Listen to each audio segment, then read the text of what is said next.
कर्जमाफीच्या संदर्भामध्ये काही मुद्दे माझ्याकडे आहेत। छत्रपती शिवाजी महाराज शेतकरी सन्मान योजनेअंतर्गत दिनांक 28/6/2017 रोजीच्या शासन निर्णयाच्या अंमलबजावणीत आली असून या योजनेअंतर्गत 1,50,000 पर्यंतच्या कर्ज थकबाकीसाठी कर्जमाफी, एक वेळ समझोता आणि रुपये 1,50,000 रकमेची कर्जमाफी, नियमित कर्जफेड करणाऱ्या शेतकऱ्यासाठी 25,000 पर्यंत प्रोत्साहनपर अनुदान या घटकांना समावेश करण्यात आला होता। या योजनेअंतर्गत माहे जुलै 2020 पर्यंत मंजूर करण्यात आलेल्या बँकांना अदा करण्यात आलेल्या रकमेचा तपशील खालील प्रमाणे आपल्यासमोर सादर करत आहे। डिटेल माहिती देण्यापेक्षा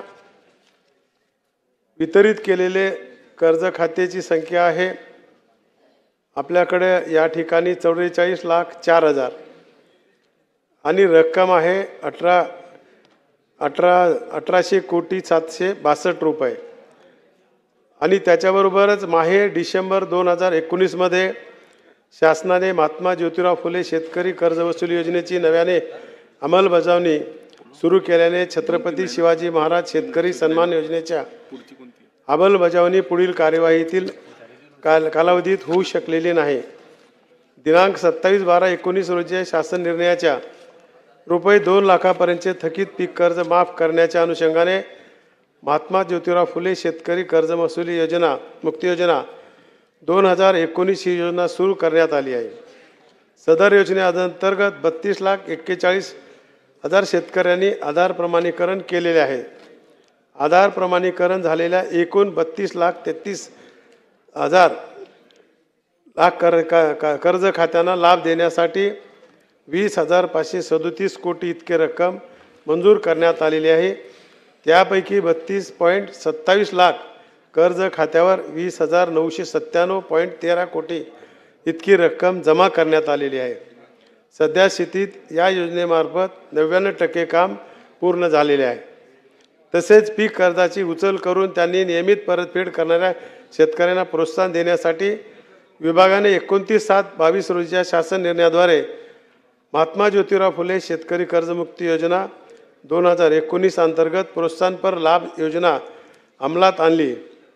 त्यानुसार 2017-18, 18-19 आणि 19-20 या 3 आर्थिक वर्षापैकी कोणतेही 2 आर्थिक वर्षात पीक कर्जाची उचल करून नियमित परतफेड केलेल्या पात्र शेतकऱ्यांना सदर योजनेअंतर्गत कमाल रुपये 50,000 पर्यंत रकमेचा प्रोत्साहनपर लाभ देण्यात आले।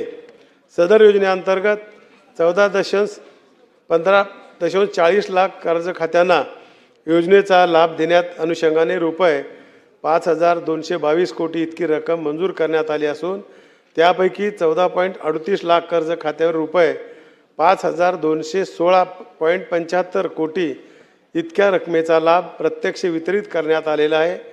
उर्वरित कर्ज खात्यांना लाभ देण्यासाठी कार्यवाही अंतिम टप्प्यात आहे। त्याचबरोबर राज्यातील शेतकऱ्याच्या कर्जमाफीस इतर शेतीविषयक प्रश्नासंदर्भात चर्चा करण्यासाठी काल परवा सहकार मंत्री आदरणीय बावनकुळे साहेब, महसूल मंत्री, शेती निगडीत असणारे सर्व खात्याचे मंत्री, वनमंत्री, मत्स्यमंत्री हे सगळे दिनांक 3/7/25 रोजी बैठक संपन्न झाली। या बैठकीमध्ये झालेल्या चर्चेनुसार राज्यातील शेतकऱ्याच्या कर्जमाफीचा अनुषंगाने अभ्यास करण्यासाठी शासनामार्फत समिती गठीत करण्यात आलेली आहे। माननीय राज्याचे मुख्यमंत्री महोदय सभागृहामध्ये याची माहिती देणार आहेत। एवढी माहिती आपल्याला देऊन निश्चितपणे या सरकारने आत्ताच कृषी खात्याच्या मंत्र्यांनी आत्ता जे आपल्यासमोर माहिती दिली आणि माझ्या विभागाकडून जे काही काम झालं ते आपल्यासमोर मी ठेवत आहे। धन्यवाद।